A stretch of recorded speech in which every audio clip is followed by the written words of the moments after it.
السلام علیکم مینوال امید لرم چې تاسو به ټول روغ جوړ به وئ. عزتمنو په نوښار په باغه بانډه کې عزتمنو دغه افسوسناکه واقعه مخې ته راغلې ده. د خپلو رشته دارانو په سر باندې عزتمنو جنګ جګړه شوه.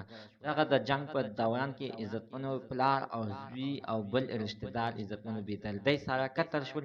په دې کې عزتمنو د یو کور نه درې زخمیان شوي دي. راځئ مینوال تاسو موږ سره په دې ویډیو کې کتلی شئ چې د دې ویډیو نه مخکې زه تاسو ته د یادګینه وکړم. تاسو کو چارې زموږ په دې سوپر کلیک چینل کې نوی وي چینل هم نوی سبسکرایب کړئ. مهرباني وکړئ تاسو زموږ د سوپر کلیک چینل د سره سبسکرایب کړئ.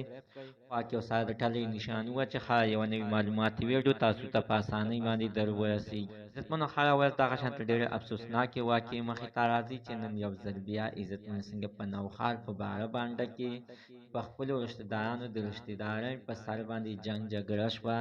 یا یې د ده د زوی نه لور کېنولې ده یا یې د ده نه یا لور کېنولې ده، خو مینهوالو په دغه شانتې څه خبره وه د رشته دارۍ په دای کې جنګ جګړه شوې. یو پکې مشهور ګوټی غوندې عزتمنو هغوی تمانچې یې راواخیستلې او ډزې وکړې چې د دغه د ډزو په دوران کې عزتمنو درې کسان د یو سایډ نه ولګېدل او درې عزتمنو نور ولګېدل چې د هغه درې کسان عزتمنو زخمیان دي چې د دوی د سایډ نه عزتمنو چې کم درې کسان لګېدلي دي هغه عزتمنو درې وانه وفات شوي دي چې په دغه کې عزتمنو پلار زوی هم شامل دي. هغه پلار او زوی د یو کور نه عزتمنو وفات شوي دي.